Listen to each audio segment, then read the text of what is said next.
Hi, everybody, and welcome to Loving Our Parks 6 Feet Apart. It's part of our Together Bay Area Fall Forum.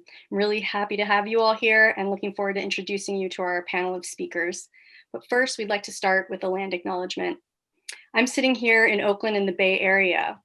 For thousands of years, the place now called the Bay Area has been the home of the Ohlone, Miwok, Kashaya, Pomo, Mishwalwapo, Amamutsan, and the Patwin tribes and bands. We acknowledge that for 10,000 years, people lived in harmony on these lands, and we recognize the impact that the arrival of and colonization by the Spanish and Americans have had on the lands and the native peoples. We honor the indigenous people living today, as well as their ancestors, and we deeply respect their resilience and connection to the land.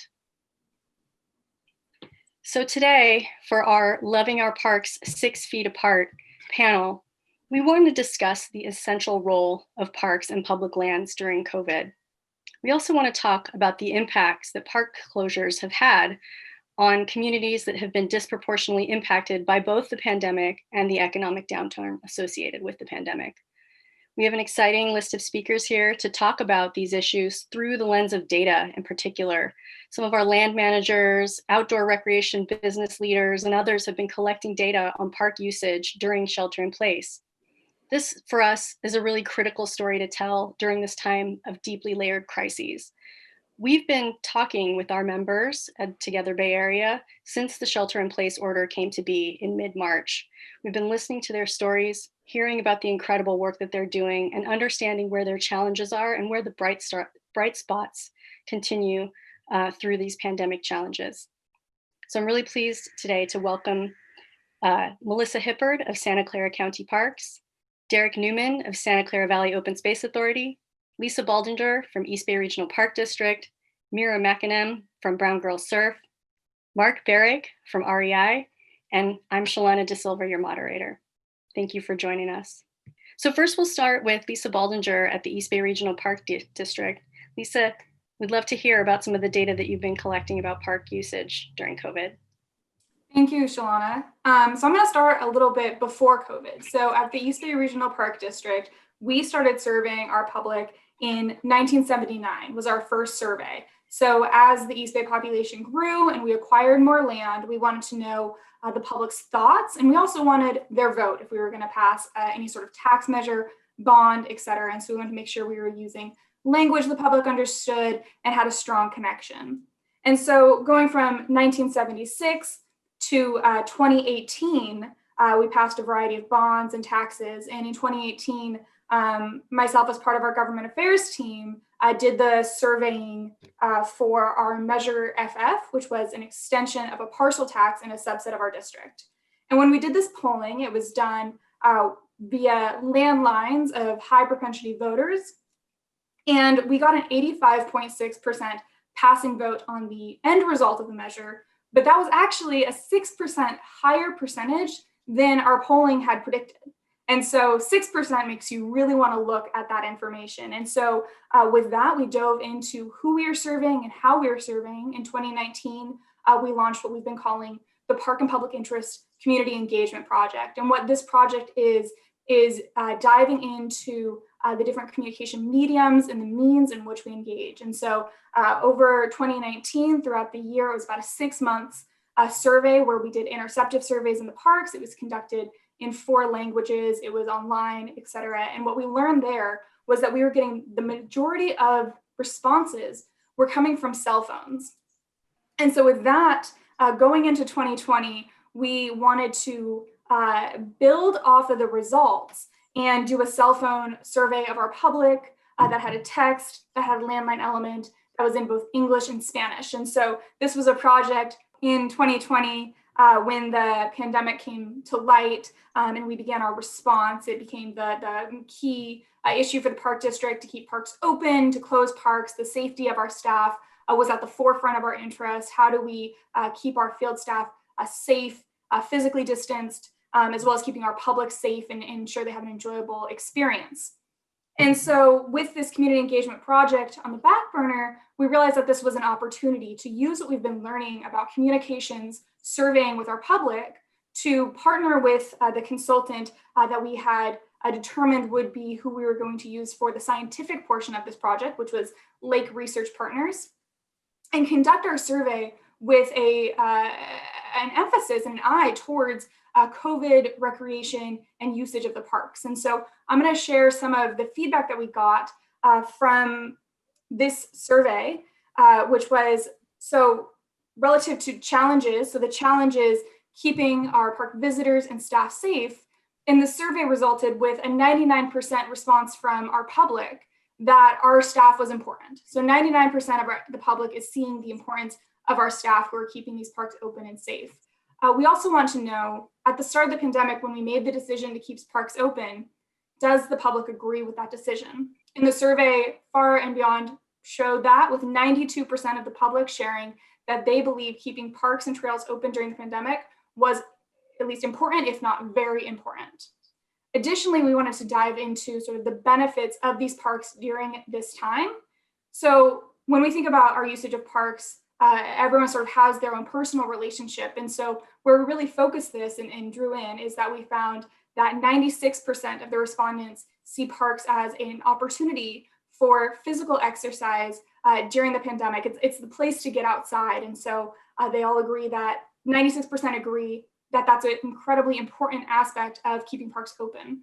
Additionally, and with an even strong agreement, is that mental health is a benefit from keeping these parks and trails open, that families, individuals can all go out in the park and get a bit of respite from Zoom and other activities.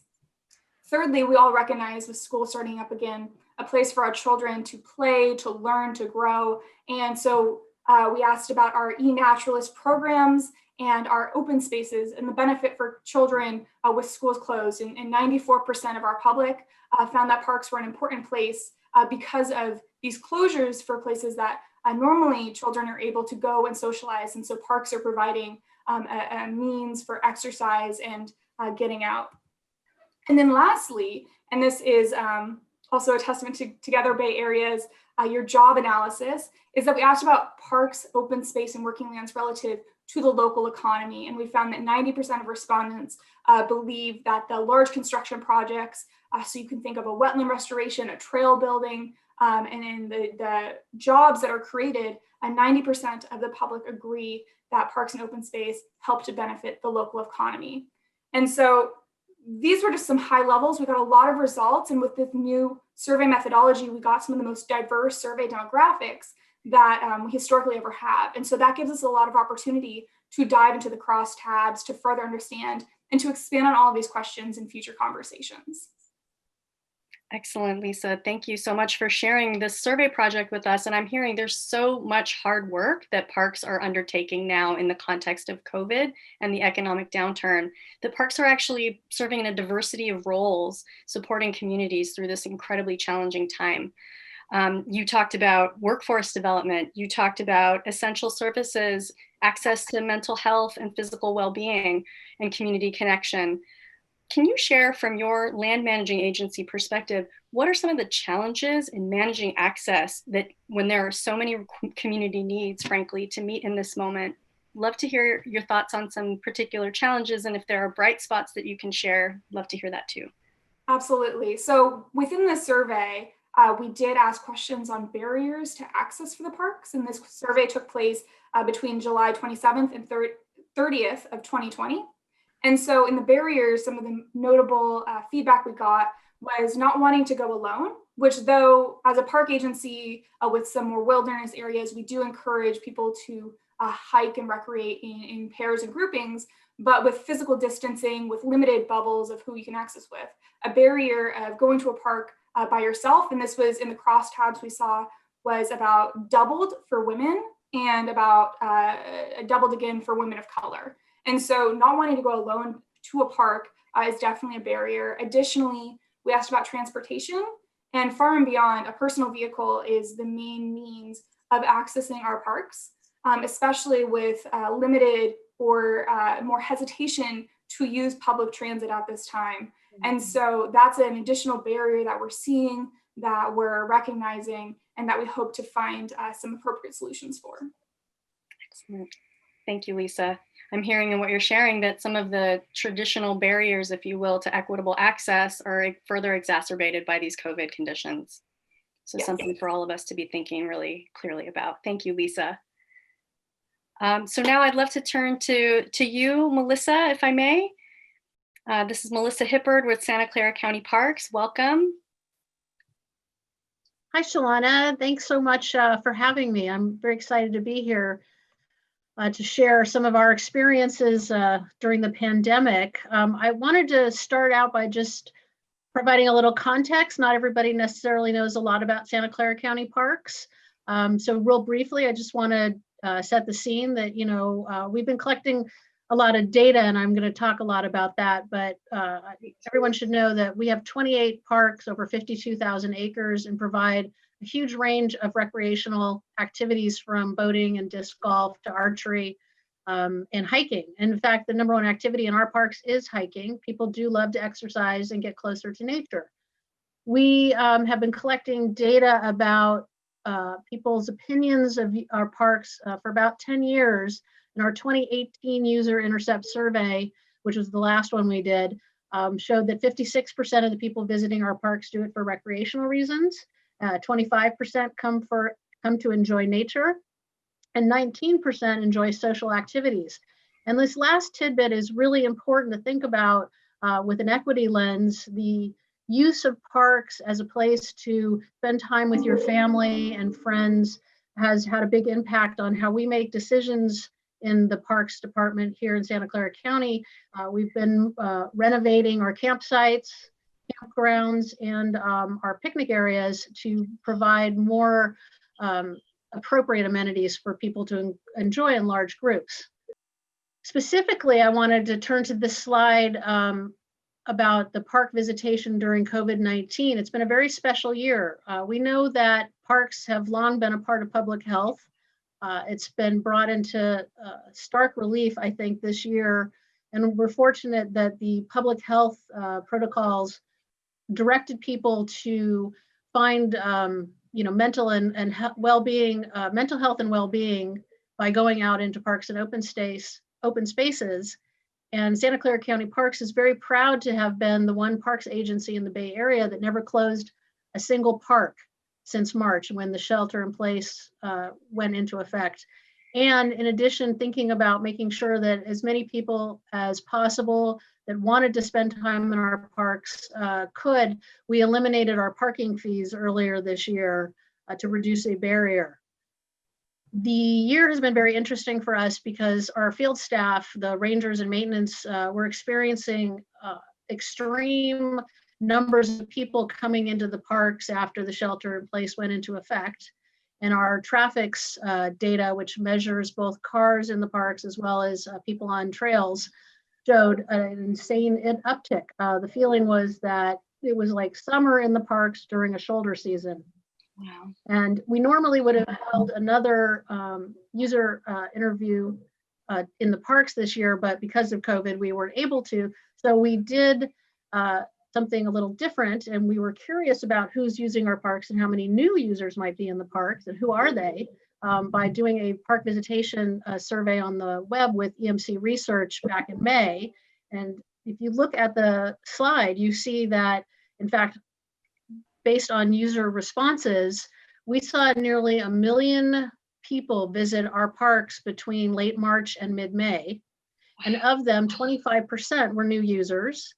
And the other side of the slide on the right, you see that our new visitors largely look like our regular visitors. There's some differences. And in general, we know, looking at our data over the last 10 years, there are a couple of areas where we'd like to grow usership populations.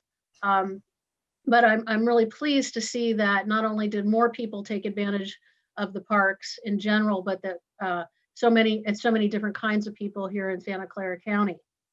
The last thing I want to sort of talk about and touch on is how important equitable access is for Santa Clara County Parks. And looking at this slide, you'll see that we look to our strategic plan being a data-driven decision-making organization, and our Park Equity Action Team is sort of key elements. to realize the vision in our strategic plan, which is to be an interconnected and inclusive park system serving everyone in Santa Clara County and beyond. Our strategic plan is fully committed us to ensuring safe and equitable access for all.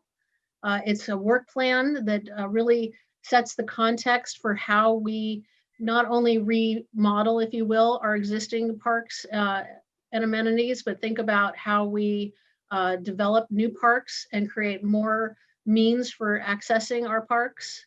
We use all kinds of data to help us make daily decisions. I mentioned our surveys and our traffics. We also look at the census, and we're going to start doing a market research analysis to help really inform how we plan for our parks going forward, to really understand how people want to spend time in parks, how we can contribute to public health for all people in the county. Well, now I'm really pleased to welcome MARC BEREJKA from REI. Mark, I'm guessing that you have some information to share with us about REI equipment sales and how that reflects some of what the activity that we're seeing in our parks and public lands. I'm really looking forward to hearing what you have to share. Yeah, Shelana, thanks for having me. Thanks for inviting REI to participate. REI was founded in the Seattle area in 1938, but actually California is our biggest state by far. We have dozens of stores, hundreds of employees, probably over 100 vendors that operate in California, and millions of people are REI co-op members in California. So we definitely consider ourselves a corporate citizen or a co-op citizen of the great state of California. At the co-op, we have this deeply felt, heartfelt sense that a life outdoors is a life well lived, and that it should be available to everybody. If nothing else, or among the many things that COVID is teaching us, it teaches us that time outdoors is essential for each of us in some shape or form. Like Lisa, before I go forward, I want to go back a little bit and talk people through what we as a co-op, what we as a local business went through back there in the spring. We're very cognizant of the health of our members, that in particular the health of our employees. And so REI, in some respects, we got a jump on COVID. We shut our stores before we were told to. We shut them nationwide in early March, and then the gubernatorially imposed closures came. We also kept those stores closed until we knew we had the right protocols in place, and we gradually reopened them. Maybe some of the first openings were in May, but honestly, just for the safety of the community, for the safety of our employees, we didn't open up our last stores until we got past the 4th of July. And so we were really very cognizant of what the right thing to do was in terms of our physical presence. This is hard, to shut off. If you're an 80-year-old bricks and mortar retailer, it's hard to shut that thing off for 2, 3, 4 months and then come back. There were other crosswinds, other cross currents hitting us. We all know that public lands were closed and then reopened and then sometimes shut again. State by state, we had governors actually telling retailers that they, except in the pharmacy realm and in the grocery realm, telling retailers that they weren't essential businesses, that if they had a physical presence, they were to keep those physical presences closed. If you had an online presence, you could open it up, provided you had appropriate measures in your warehouses and what have you. But in any event, there was the buffeting and the buffeting of the commercial sector, unless you were, selling pharmaceuticals or healthcare products. It was very hard. But despite the challenges, one thing that we were focused on was, to the extent we were engaging with government, it was, can we at least do what we can to make sure people understand what it is to get outside safely in a time of COVID? Because we knew that with the pressure, with people forced inside or to stay at home, that as humans, we need a release. We can't be cooped up endlessly. And so thankfully, in Fresno, the mayor said time outdoors is good for you. In Arizona, the governor said it's important to get outside. In California, likewise, the governor followed through and said time outdoors is important. Same thing in Washington State. And so there was this broad recognition that time outdoors is good for us, especially in the time of like we're suffering now through the pandemic.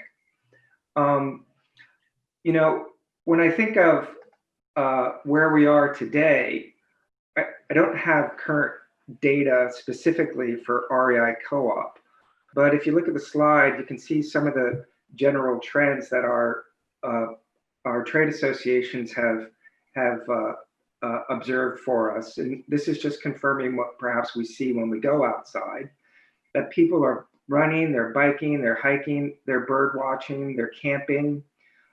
Just from a pure numbers standpoint, the things that are like really ramping up are hiking, running, and bicycling. Bicycle shops, they are in short supply of bicycles and bike parts, and they're doing a lot of work just to fix up people's old bikes that they've been pulling out of the back of the garage or what have you. Obviously, team sports have taken it pretty hard, as have racket sports.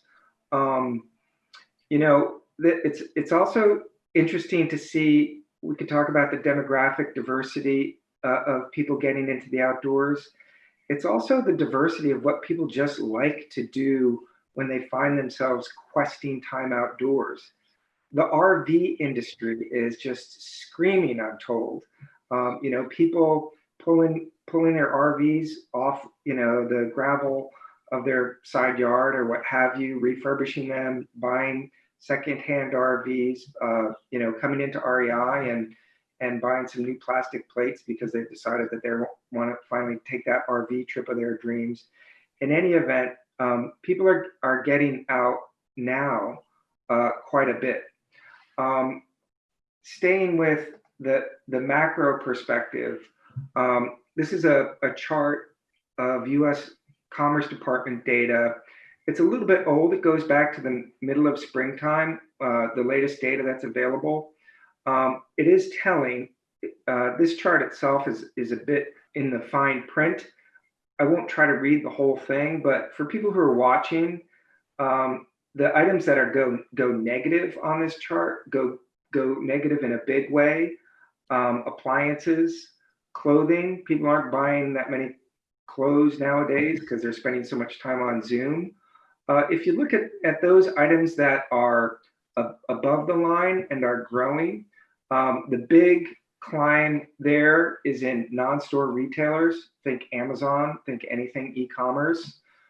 Next to it is food and bev. People are going to the grocery store, they're buying food, they're buying bev. They're replenishing their wine more frequently. Building and garden supplies, as you would suspect, people are fixing up their homes and maybe doing a little odd job here and there. And then on the far right, that other positive trend is in sporting goods. And that's where the outdoor products fall. So the data backs up what we see. And I suspect that if we had data through the end of August or into September, you would see that sporting goods is doing even better.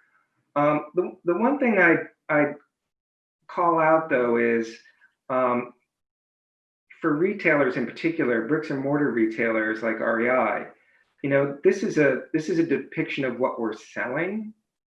What it doesn't really account for is that there are real ongoing costs of selling in a time of COVID, just to keep the environment safe. So, all the plexiglass panels, all the wipes, all the hand sanitizer, all the markings that you put on floors, everything that you do to keep people in the store physically safe, those are making the cost of doing business significantly higher, you would obviously suspect, in comparison to last year. And so it'll be interesting to see how we all survive on the other side. People are becoming more attracted to the outdoors. and they're coming to places like REI to help them enjoy the outdoors. But the nature of doing business in a time of COVID is dramatically different than it was 6-9 months ago.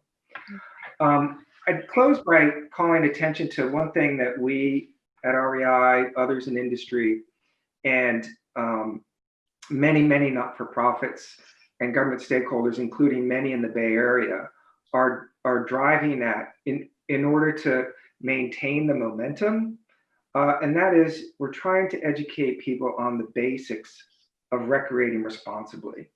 And so before Memorial Day, a coalition of us, and I think now the coalition nationwide exceeds 700 organizations, adopted and rolled out the 6 basics for recreating responsibly.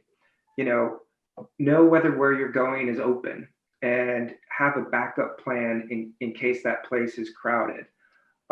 When you're there, practice physical distancing, bring your mask, pack up stuff that you're going to need. Bring your hand sanitizer, your mask, bring your food, avoid unnecessary risk. The land managers, as Lisa and Melissa have said, they're under extraordinary pressure. Don't make life more difficult for them.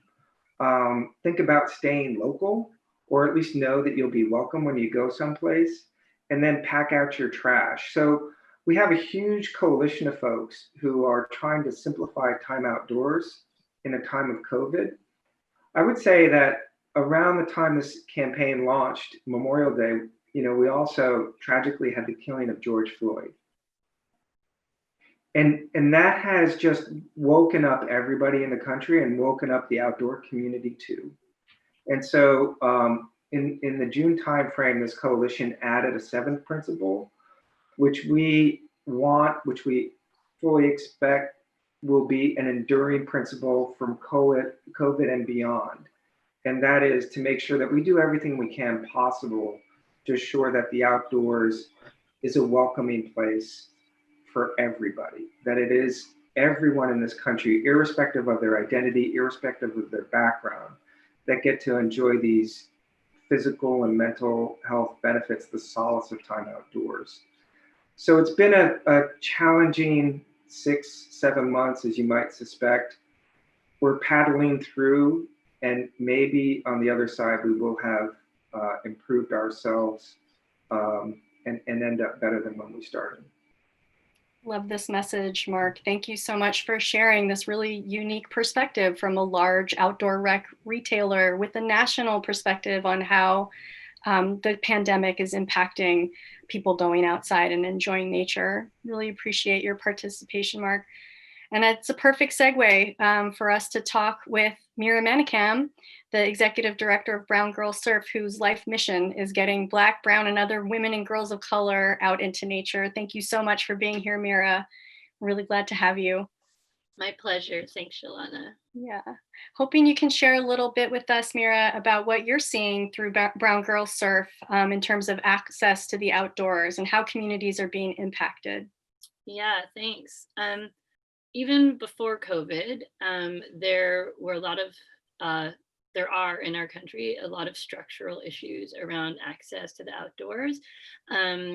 We focus specifically on addressing barriers to access to the ocean.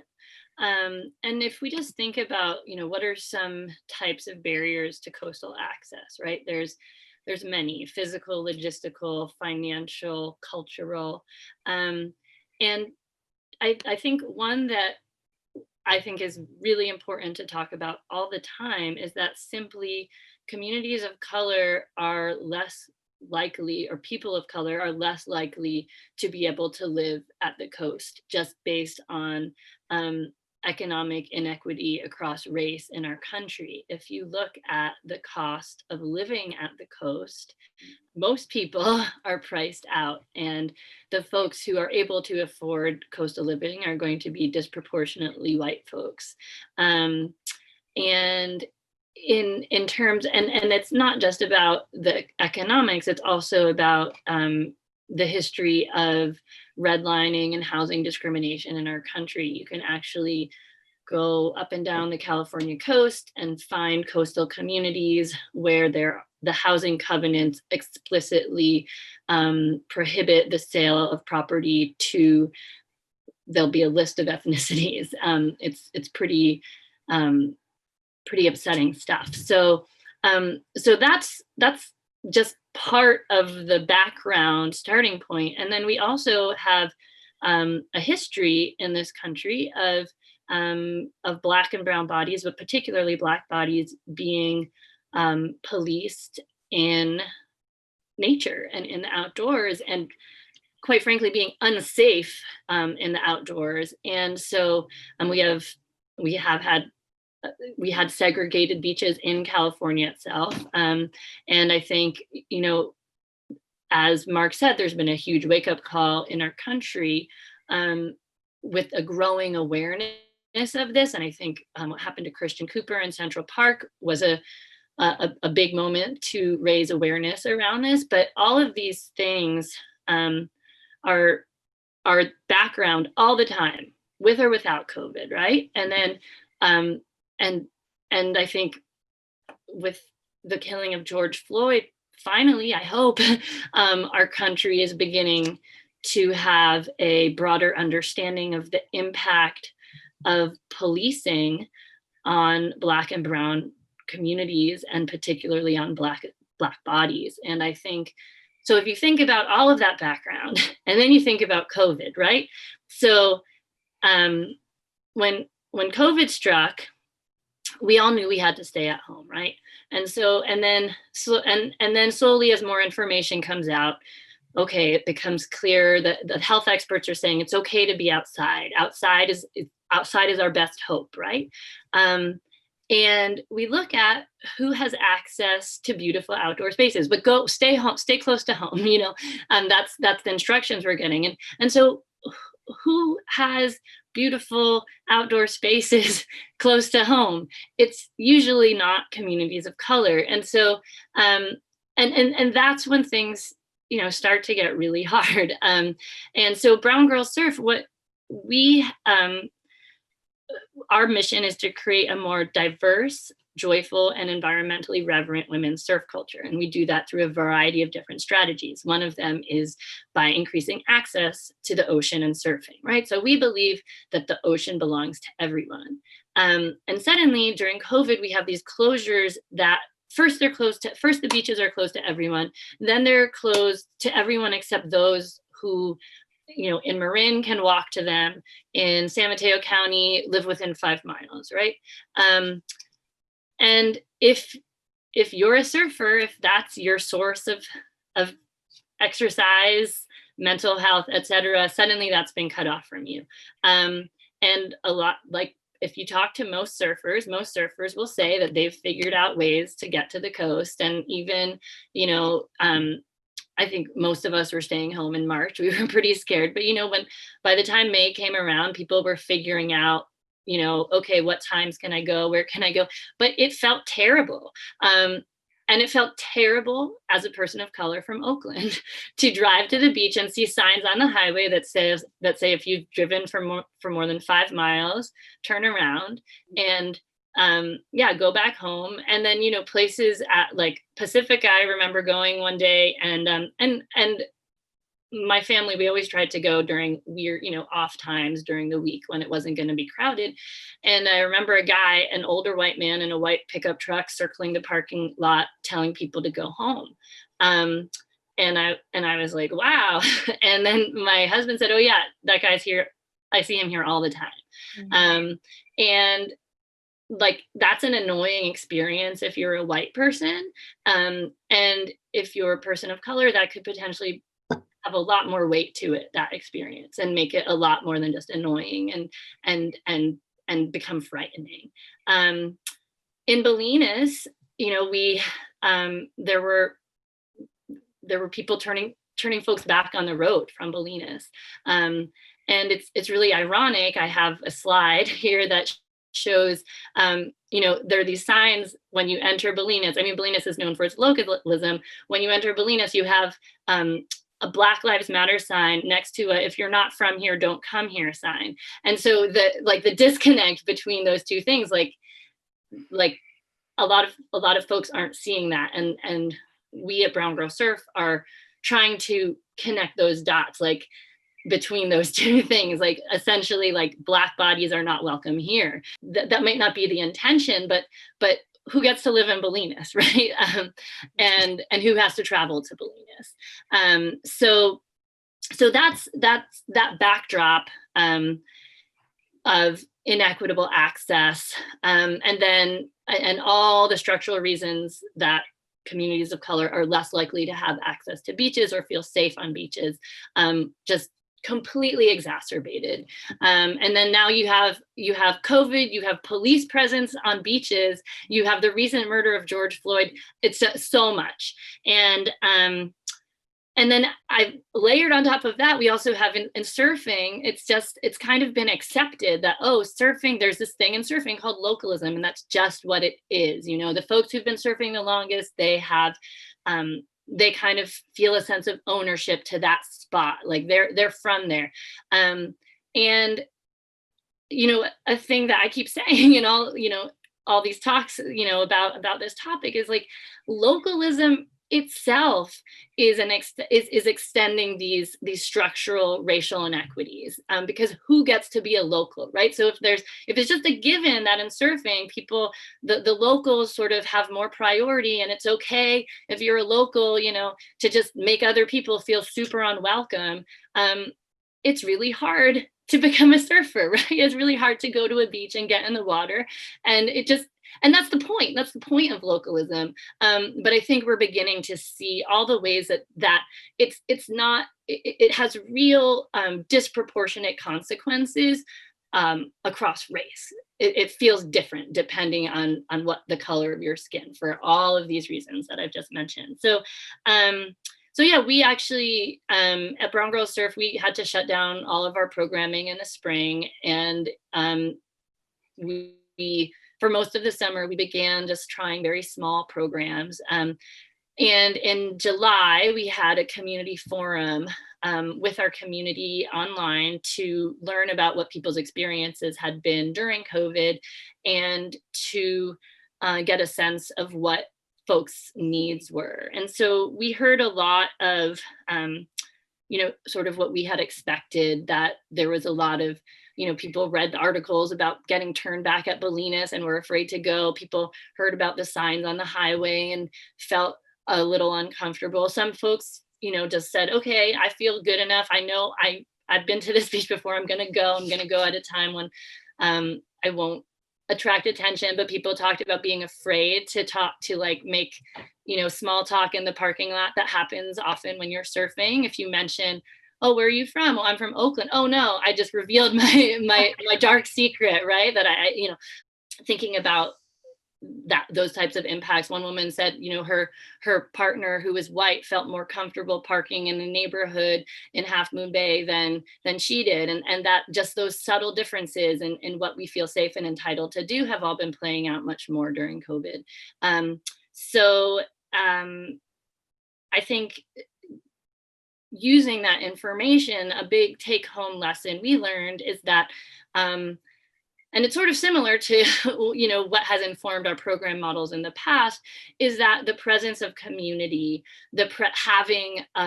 being there with a group, being there with a group of other folks who look like you, who have your back, is really important. And so, and obviously, being able, now when we do programming, we also have to figure out how to work around all of these constraints around COVID. So we've launched our fall season, and we have a full menu of very small group programs with our maximum of 6 people in a program. And we've had to basically reinvent everything, reinvent all of our programs, reinvent all of our protocols, train all of our volunteers. It's been a huge lift, and we've had to increase the frequency of our program. In the past, we could serve 25 participants with 2 staff members. Now if it's 2 staff members for 6 participants, if they're youth, because that's how many staff members it takes to keep 6 youth from 6 feet of distance, and learning how to surf and safe. So it's really become a lot more complicated. But the one thing we've heard again and again and again is that more than ever, Black and Brown communities need the healing of nature and need a sense of community in nature for all the reasons that we have shared, but and the racial terror of this time right now. So yeah. So that's what we've been doing.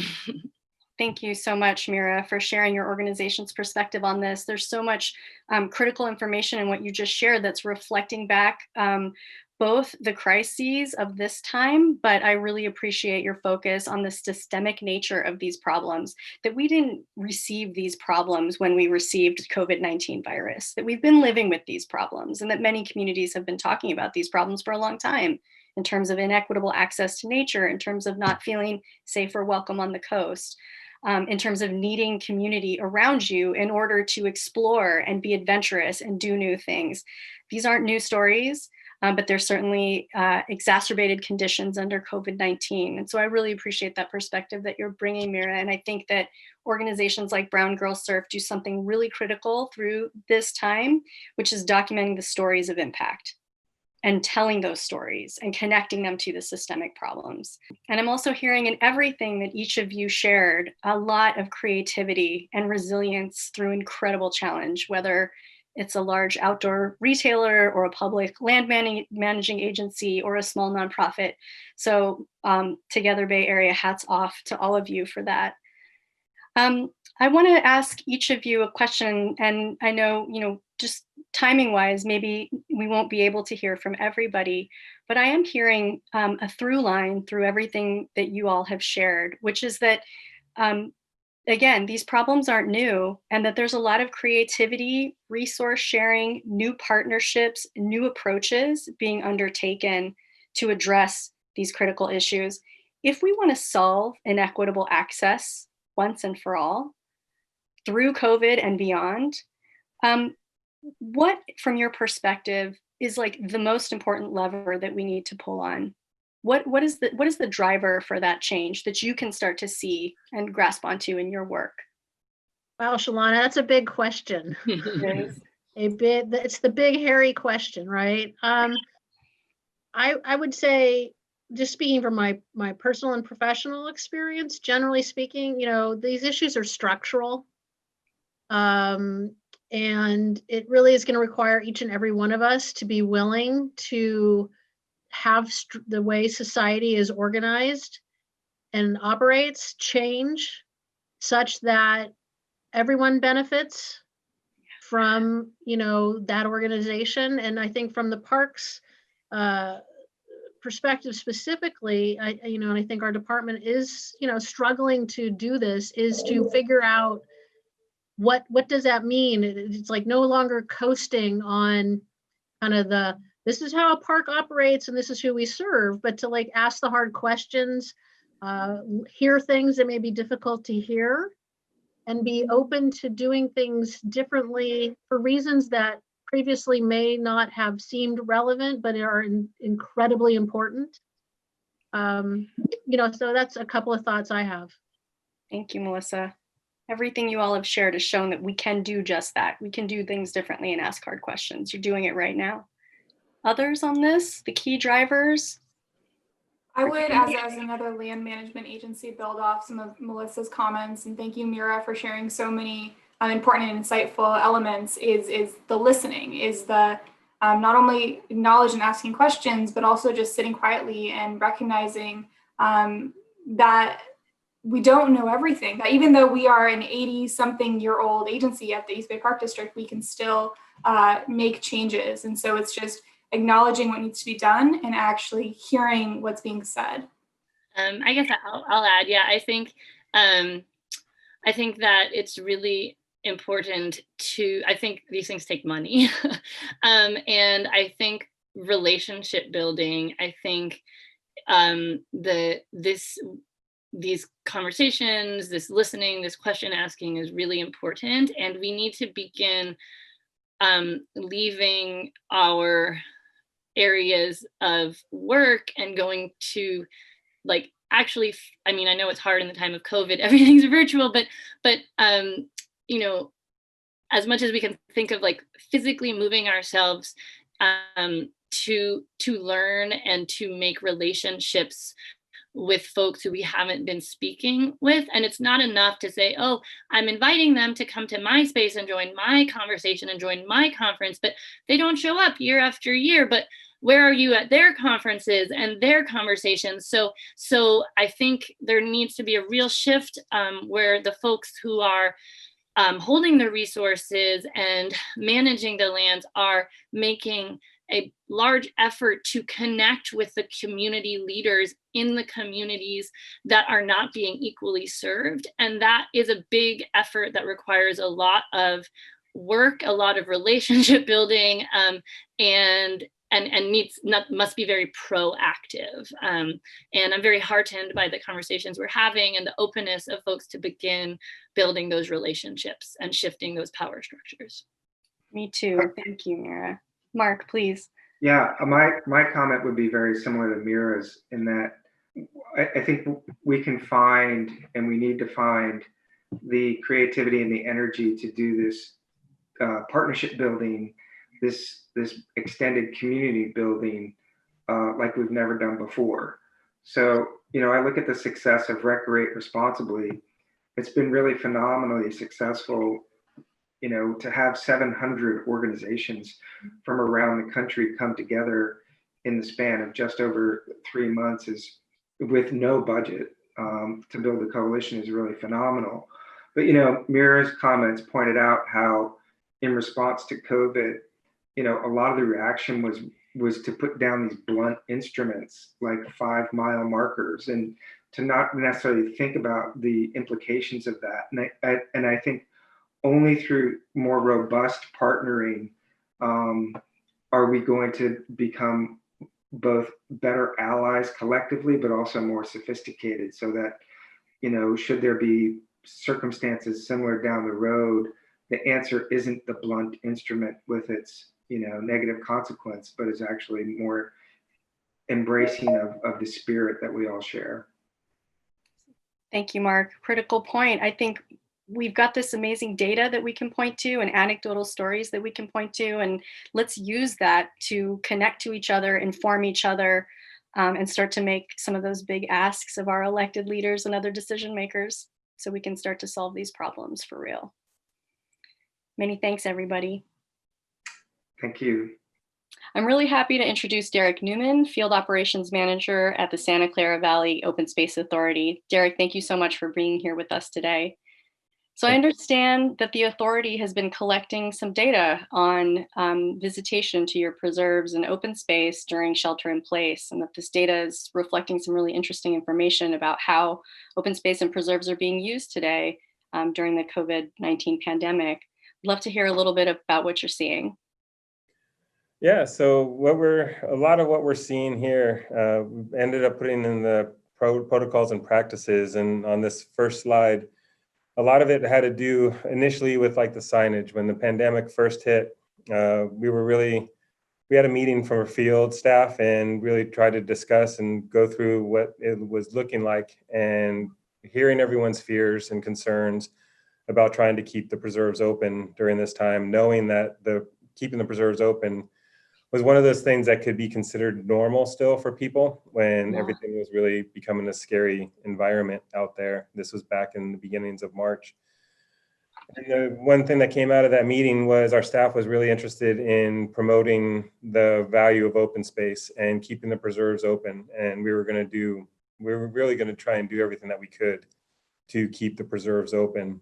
And what ended up happening when we did that was we saw an incredible amount of people coming out to the preserves in those first couple of weeks, that the numbers were double and even triple what we were seeing before. We ended up having to have staff staged at the parking lots to keep people from backing up onto the streets and parking illegally and creating safety issues for that.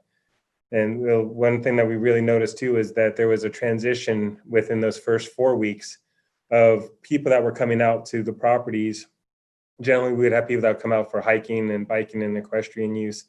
And we started to see in weeks 2 and 3, families coming out and using it.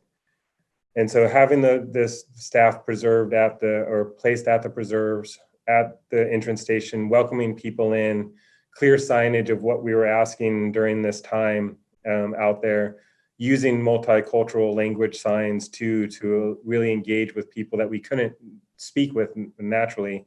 And we could point them to a sign and say, there's information on the sign as well, was really, really critical in just working with the number of people that were coming up.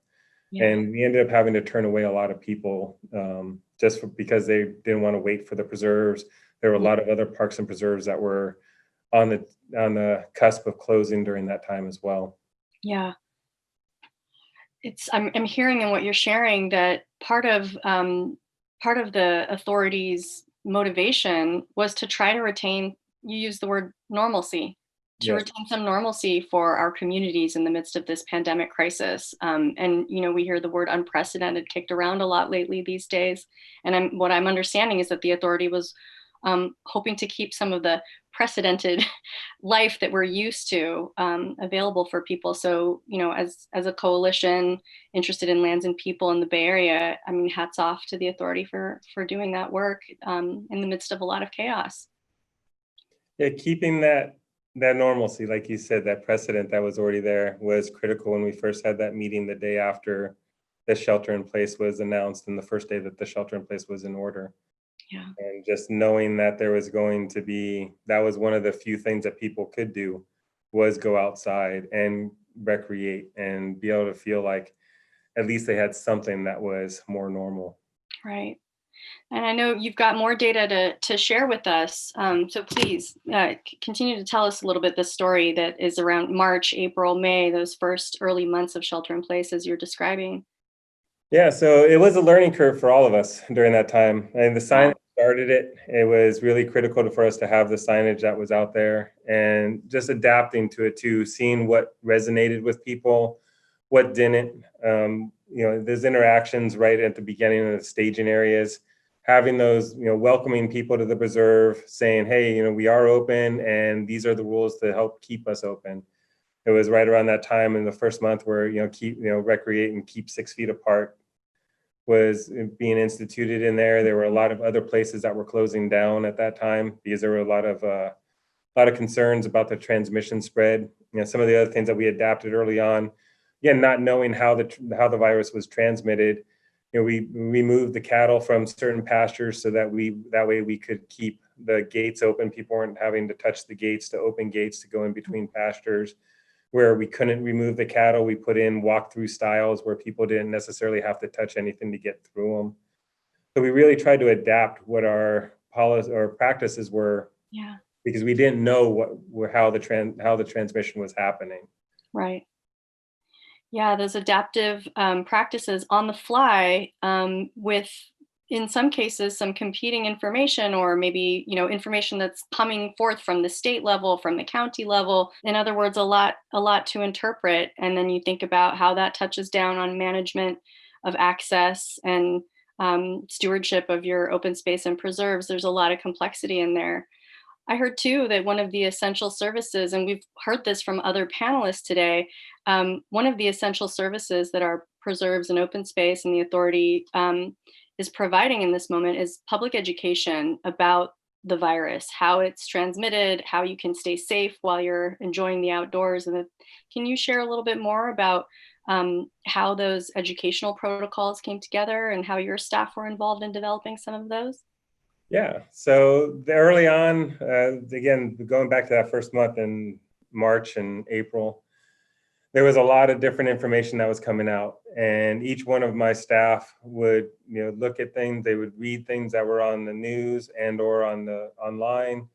We would have discussions about what that was and really synthesizing what we were hearing.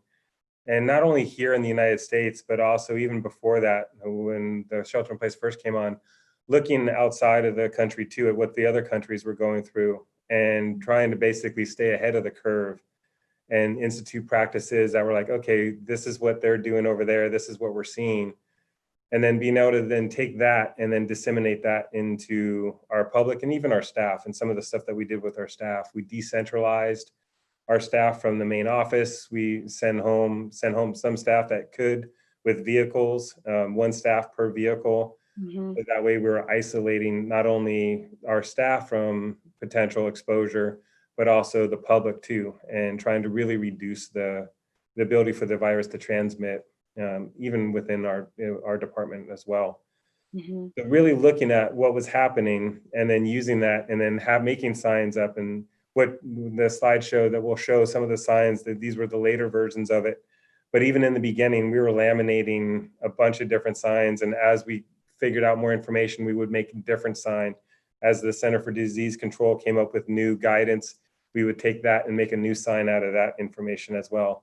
So we were always trying to update it as it was happening. In real time. Please share some of your slides with us, because I understand this is going to be getting into a little bit of detail about some of this effort, this sort of adapting on the fly effort that you're describing. Yep, so we'd be happy to. So got a quick 5 slides here. First slide, we'll talk about, there was the signage. And on these ones here, the signage was placed at each one of our entryways. Again, it was very adaptable. At first, we had them at the trailheads, and then we started engaging people up in the front, and we wanted them to be able to have that opportunity to read the signs when they were waiting in line to be able to park at the parking spot. So we ended up moving them from the trailheads up to the front, where people would have to queue up in a line to wait for a parking spot. So the signage was really, really critical. And one thing that we learned really early on in the pandemic was that the signage needed to be in multi-languages as well. And that was something that our communications team really was effective on, getting our information translated into, I think, 3 different languages. And those were being able to implement it on the signs as well. And one of the things that went along with the signage too was we adapted our preserve hours. So we weren't encouraging people to show up for a beautiful sunset anymore up at Sierra Vista. Unfortunately, we were closing a little bit early for that, just to try and keep people from gathering in groups and not giving them a reason to gather in groups. Yeah. And so that was really critical too. And the signage really, really helped with that. And then the second slide, this starts to get into what we were seeing out there from basically a trends, use, and equity during the COVID pandemic here. We really strongly believe that access to nature was critical in helping people weather the storm, so to speak, the pandemic, having that feeling of normalcy. And, how do you do that safely out there? So we ended up having our field staff every day greeting people, engaging with them at those staging areas where we could, especially our high use preserves, Coyote Valley and Sierra Vista open space preserves. There was always somebody there to greet people coming into the parking lot for those first couple of months. And even now we still have people greeting people on the weekends as well. So it was really, really important. And then not only that, but making sure that what we were promoting out was also what our partners were promoting out in county parks and Mid-Peninsula Regional Open Space District as well. So that we were all staying on the same page, because our lands border right up with theirs. Sometimes people don't understand. You're going from county parks into open space authority land, and then open space authority into county land, or into Mid-Peninsula Regional Open Space District land. So it was really, really important for us to engage with our partners and understand what they were doing, and then being on the same page with them as well. And then keeping the preserves open too during this time, and knowing that there was this chance for people to get out. And like I had mentioned earlier, it really struck us that there were a lot of families coming out to recreate on our preserves now, as opposed to just hikers, bikers, and equestrians. And that was really, really huge. They were driving from their homes and being able to get out and allow their kids, the ability to get into nature, but also just get out of the house. Get the yayas out. You had that too. Yeah. A lot of us did. Yeah. So that was really, really important. And then moving on to the third slide, some of the challenges and the bright spots on this was, that really engaging with the public. And for the field staff, it was really cool to hear how often we would hear people come up to us and say, "Thank you guys for being open." When I was out there one day manning the opening station there, one lady came up and we were talking while she was waiting for a spot, and she mentioned, she's like, you know, I've been stuck in my house for 2 months now. I live by myself. This is like my only ability to get out other than going to the shopping centers. Thank you so much for allowing me to be out, be a part of the human race. Wow. And having those kind of like impacts, you're like, you know, yeah, we did this right. I mean, we did everything we could to keep the preserves open, and it really, really made a huge difference. Then we hit some of the challenges. You know, we put in one-way trail systems, and to promote that social distancing, our trails are only 5 feet wide in some locations. Yeah. And we were seeing a lot of conflicts with people, and there were a lot of people coming back upset that they were passing people and they weren't wearing masks when they were on the trail. So we tried to rectify that by putting in one-way trail systems. And then we got a whole nother, you know, kind of pushback from that. Like, people didn't like that because it was a steep uphill and they couldn't climb it, or they didn't like that one way, they were used to going the other way. And so it was interesting seeing just how people, it's almost like a psychological experiment in one, where you just got so many different opinions going out there, and we're trying to do the best that we can, and we can't always appease everybody. And through it all, our staff were awesome in just, you know, trying to explain why we did what we did, and really encouraging that behavior for, you know, we are truly in this together, and we really need to have patience, and we need to have understanding. I think that was really, really important to connect with those people as well. Yeah. And then moving into the fourth slide, one thing that was really cool about this opportunity here was we took the opportunity to really learn our virtual programs. And here we did over 60 virtual programs streamed live. Some were recorded later on, but it allowed us, we were hearing people, you know, they couldn't get out to the preserves. They were afraid to get on a bus, or they were afraid to come out where there were other people. And we definitely knew that we couldn't use groups. That was not allowed in our county. And so how do we outreach to people and still share nature with them? And so we ended up creating a virtual education program where our docents, our staff would go out and videotape socially distance out there, and still bring that information into people's houses, and they could watch. And what's really cool is, you know, one of the metrics on this was, you know, 118,000 people were touched, reached through Facebook, our Facebook Live alone. And that was really cool. And we've been featured in Forbes magazine as well, as allowing that kind of activity to go. And, you know, we've learned from that, and we've adapted to that too. We now have new video equipment, and we're hoping to expand that even after the pandemic is over and we can start having in-person virtual event or in-person events again. We're hoping to continue our virtual events for all those people that don't have that access, that don't have the ability to drive out to one of our preserves, or don't have the time to be able to come out to their preserves. They can enjoy it, you know, from the comfort of their home, and still get that experience of being out in nature. And that's really, really important. And then our last slide here, one of the things that really came out of it with our preserve usage, normally on a normal year now, we see about 300,000 people coming out to Sierra Vista. We were doubling and tripling that number throughout much of the first 3 months. And just now is it starting to come back to what I would say are normal levels. Okay. And so huge crush on that.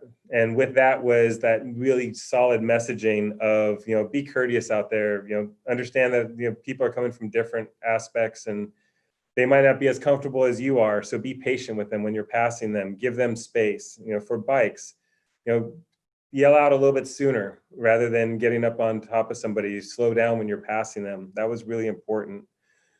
We had a survey going on during probably like around May and June and July. And we realized through that survey, 42% of the visitors were new to our preserves during that time, showing us just how incredible that the need for want to get out into nature was hitting people and driving them to that location. And out of that, there was also, you know, 6% of those people ended up going 2 or more times during the week, which was really, really incredible, getting those people out of there. Yeah. And then just being able to reach out to our constituents. You know, 70% of our visitors through those surveys came from within our jurisdiction, which means 30% of them were coming from outside of our jurisdiction too. So there was that need for them to be able to get out into open space, regardless of whether they were close by or far away, but going somewhere and having access to the preserves, especially in those very first few months when a lot of parks and other open spaces were closed and Santa Clara County was remaining open. Yeah. That really drove people to our preserves. Yeah, reflected in your numbers clearly. Yeah. Yep. And so that wraps up the slides. Happy to answer any questions. Thank you, Derek. That's awesome.